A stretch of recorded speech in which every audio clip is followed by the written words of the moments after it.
Hello, this is Dr. James Rivera, and I'm recording a lecture on Pathos for ENC 1101. As you know, we're studying rhetorical appeals for the purpose of you analyzing how they work in someone else's writing or speech. So the rhetoric, as you recall, was defined as finding the available means of persuasion by Aristotle about 300 years before Christ. And it was because you lived in a context, Athenian democracy, in which if you wanted to accomplish anything, you had to convince somebody. All citizens voted on all issues. It's like all the citizens were Congress, and all the citizens were broken off into different juries for trials and things like that. Because it was a city-state, all citizens were basically the government. And that means to get anything done, you had to convince people. So people started studying how to be convincing. And Aristotle defined rhetoric as finding the available means of persuasion. And the three main parts, the three main ways of being persuasive, I should say, is ethos, pathos, and logos.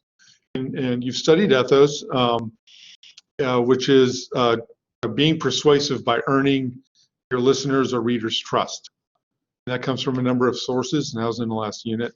And then you're going to study logos, which is being persuasive by being logical and reasonable, using reason. But today we're going to study pathos, which is using emotions to sway people. I would say pathos is certainly the most widely used rhetorical appeal today in politics and advertising, anything, and trying to get you to feel something. In Aristotle's day, Aristotle believed logos was the most important, and pathos was the least important. So I don't even know if that was true in his day, but that was true according to his own ideals. So I'm going to go through the pathos PowerPoint. Remember, it's very important. Whenever you're doing an analysis of someone else's rhetoric, how they are trying to persuade you, you need to be specific. You need to refer to the specific strategies they're using to gain your trust. And you need to name the specific emotions or emotional appeals, which we're going to go through now. And this PowerPoint is in your learning management system, so you can find it. This lecture is just here to supplement the PowerPoint. So, of course, pathos is finding the available means of persuasion through emotion. And one of the purposes of making an emotional appeal is to create a bond between the speaker and his or her audience, okay? And Kennedy here is the translator of Aristotle's rhetoric. And when it came to one of the translators, I should say, emotions in Aristotle, he wanted to say that, he wanted to emphasize that emotions in Aristotle's sense are moods. They're temporary states of mind. They're things that people can make you feel at the moment, right before you vote on something, for example, okay? And they arise in large part from perception of what is publicly due to or from oneself at a given time. So they affect judgments of what you think you should do in the moment. And emotions here are not necessarily attributes of character or natural desires. Okay, that's not necessarily what he's referring to. There's a couple of broad forms of emotional appeals. And I would say there are four broad forms. The fifth one that's not on the slide is energeia, which is direct appeal to specific emotions. We'll cover those individually in a minute. But one is honorific language. So if you've ever been anywhere hearing somebody, to hear somebody speak, maybe there's a person that comes up and introduces the speaker. That person is going to use honorific language. They're going to talk up the speaker. Okay, they're going to talk about what an expert they are, all the books they published, or all the great things they've done. Okay, and this is a convention that's been used for thousands of years, literally, to build somebody up. Okay, and that's an emotional appeal. All right, pejorative language is just the opposite. It's insulting or disrespecting the other person. Humor is laughing at or with a person. And so if a speaker can get you on his or her side, get you to laugh at something else, that goes a long way toward convincing you of a course of action or an idea. Then there's appeals to shared beliefs and values, patriotism, religious beliefs, things like that. Now, these can be appeals to longer-term emotional commitments, but they're also used to show your listeners that you're one of them. You're like part of the home crowd, okay? Or other speakers use it to convince you that they're one of you. They're part of your home crowd. Now, these direct appeals to emotion, Aristotle, it's called energeia. They're listed in pairs of opposites. He tended to think dialectically. So everything that exists on one side also has an opposite. So you should be able to appeal to one or appeal to its opposite, which means invoking the opposite emotion. So the pairs that Aristotle describes include anger versus calmness, feeling friendly versus feeling enmity, fear versus confidence, shame versus shamelessness, kindliness versus unkindliness, pity versus being indignant, and envy versus emulation.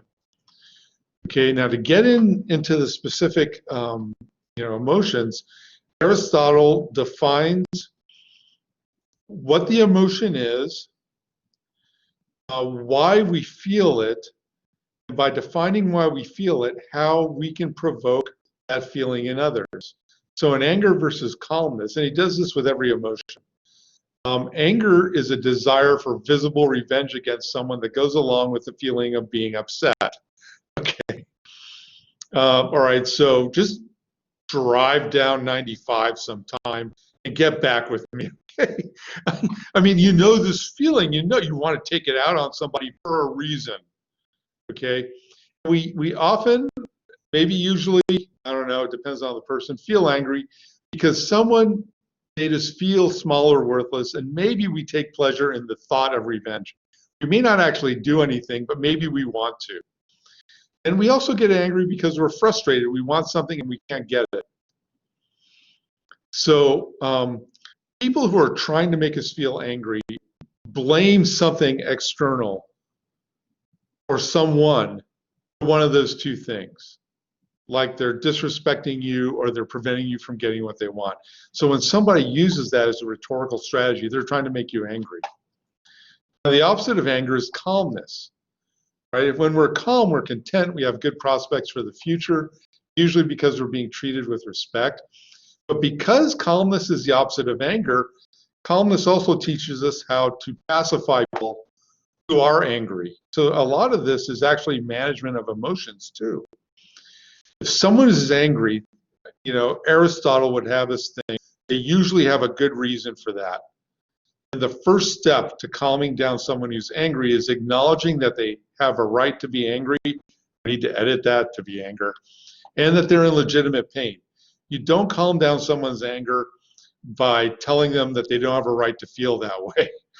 Okay, that's the opposite. You should go into it acknowledging that people have a right to be angry when they're angry. They won't listen to you until you acknowledge that. Other ways to calm down anger. If someone's angry at someone else, maybe we could present them as someone to be feared, or someone to be respected, or someone who has done a lot of good. Or maybe you're angry at someone for doing wrong, but maybe they acted involuntarily. They didn't mean to hurt you, that person. Okay, and maybe by saying that, you can help calm down their anger. And last thing is, very sorry for what they've done. These are all strategies to calm down anger at the moment that someone's feeling it. Now, friendliness versus enmity.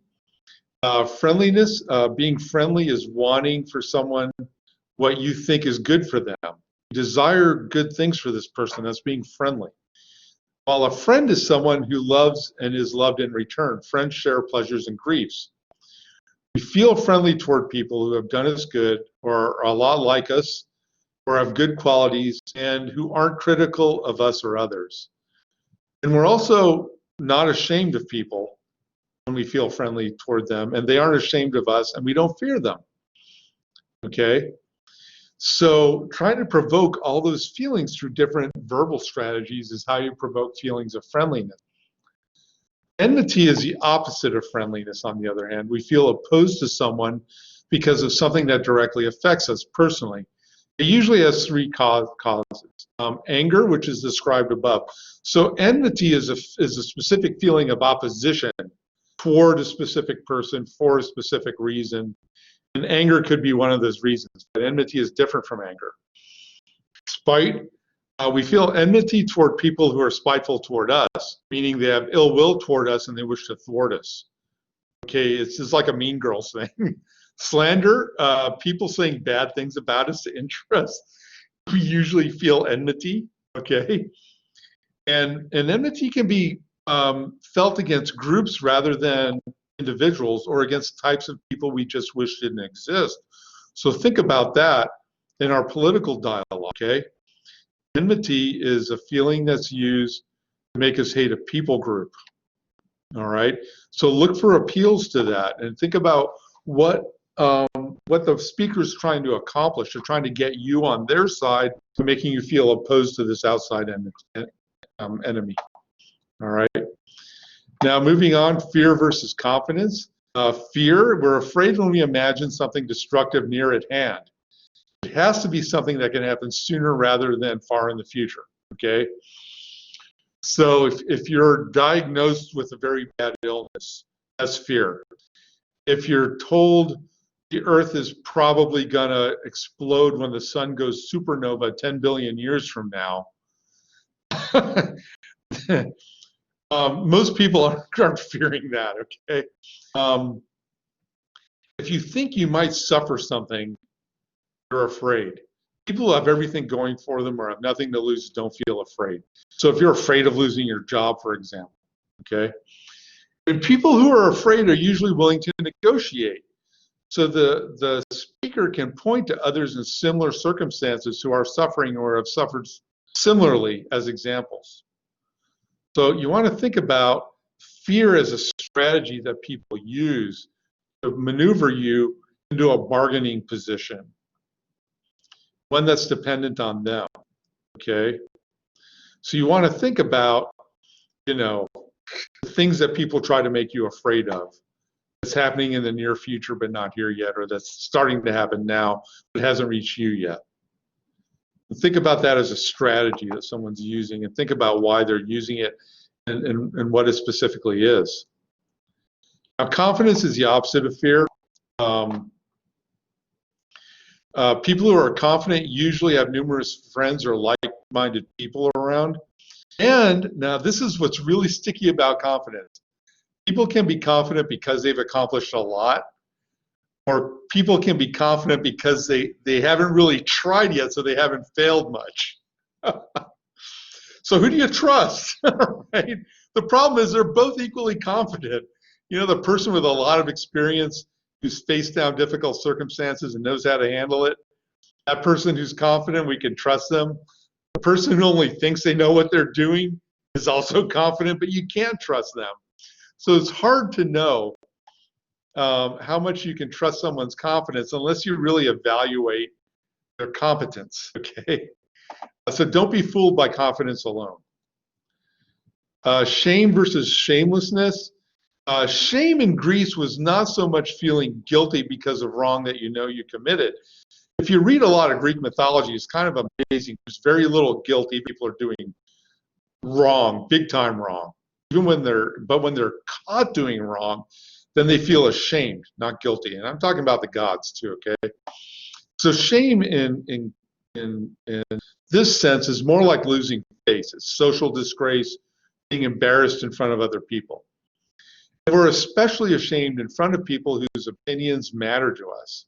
People above us or people who are like us, people who you know are going to point out your error. You know what I'm talking about. And people who will talk about us. This is so high school, but you know what? It happened 2,300 years ago too. We feel this way. When we feel this way, we want to disappear. We don't want to be seen. Of course, shamelessness in this case is just a negation of shame. We're not feeling ashamed. We're not feeling this. All right, that's just the opposite. And kindliness versus unkindliness. Kindliness is service to someone in need, especially if they can't pay it back, someone who's poorer or weaker than us.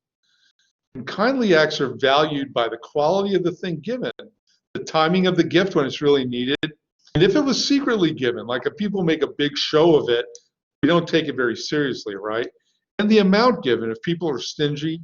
So if people give a lot when it's really needed, and they do it secretly or not in public, that's real, true kindliness, all right? Now, kindly acts are devalued. This would be the opposite. If they were given for the sake of one's public image, like the person who does these charity events so that they can be seen doing charity events, or they're giving something that's not really valuable or needed, or maybe they're given because they were forced to give it. And unkindliness is also simply withholding kindliness when it's needed. Right, now, pity versus being indignant. Now, pity is felt by those who have suffered in the past, especially the same kind of thing. Or if they have vulnerable people that they care for, like kids or grandparents or aged parents, and only if they're not feeling another strong emotion like anger. Okay? So you most pity someone you can most empathize with. Right? Pity is felt for people who don't deserve the bad things that are happening to them, or who had it happen by pure chance, or even if they deserve some suffering, maybe they're suffering way more than they deserve for what they did. Or maybe they're suffering from people who should be doing them good. Like we certainly pity kids who are suffering because of their parents. Okay? We tend to feel pity most for people more like us, especially when the events are recent and close by. Now get this, I think he says somewhere, I don't know if I cover this, that we generally don't feel pity for family members because if it's someone that close to us, it's like it's happening to us. So that's different. That's an injury to us. So we don't feel pity then. Now, being indignant is the opposite of pity. So pity is being pained at the sight of someone getting a bad thing they don't deserve. Being indignant is being pained at the sight of someone getting a good thing they don't deserve. You know what I'm talking about, right? In both cases, someone's responding to a perceived injustice. All right? So listen to this one very carefully. I tend to feel indignant when a useless person acquires wealth or a political office. When a useless person acquires wealth or a political office. And we've never seen that happen in the past, but just you can imagine that, right? Or when their wealth and assets are far greater than their worth. Boy, I can't even imagine when that would ever happen, but I'm sure it has. We tend to feel this way when we think we deserve things, especially when we have worked to earn it and someone else gets it when they didn't even work for it or don't deserve it. Maybe they deserve the opposite. Okay, that's being indignant. Okay, and I think we can relate to these, but you also want to think of this as a rhetorical strategy. Okay, he doesn't deserve that. All right. They're trying to get you to feel indignant toward the other person. All right. Envy versus emulation. Envy is kind of similar to being indignant. Someone has a good thing that we want. The difference is we envy people when they have a good thing and we think they actually deserve it. All right. They've actually for it. They've actually earned it. So maybe then we'll envy them for it if we wanted to. And that's also especially true for people who are most like us. So if someone's like way beyond us and they have something that we want and we feel like they deserve it, we don't necessarily envy them. If someone's really close to being like who we are, okay, and they have something that we want and they got it, we might envy them. All right. And generally in rhetorical situations, if people try to get us to feel envy toward another person, it's to distract attention from the fact that they actually deserve it. All right? Remember, this is a negative emotion, envy. All right? And someone's trying to get you to envy someone else to make you feel bad about them.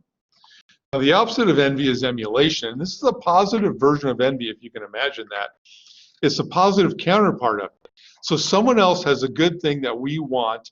We recognize that they deserve it, and that makes us want to be more like them. That's emulation. All right. So in order to feel emulation, we have to allow ourselves to admit that other people are good too. We have to be big-souled enough to do that. We have to be able to admit that they deserve it and we're happy for them. And maybe if we act like them, we can get the good thing they want to.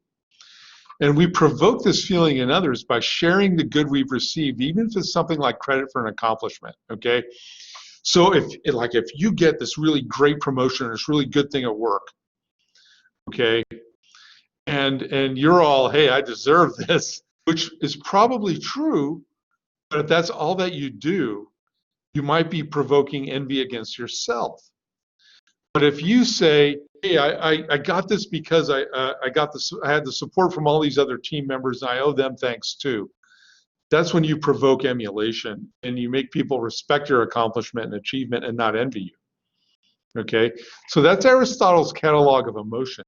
Remember, the point of this lecture is to help you name these specific emotions. Okay, and the PowerPoint's online.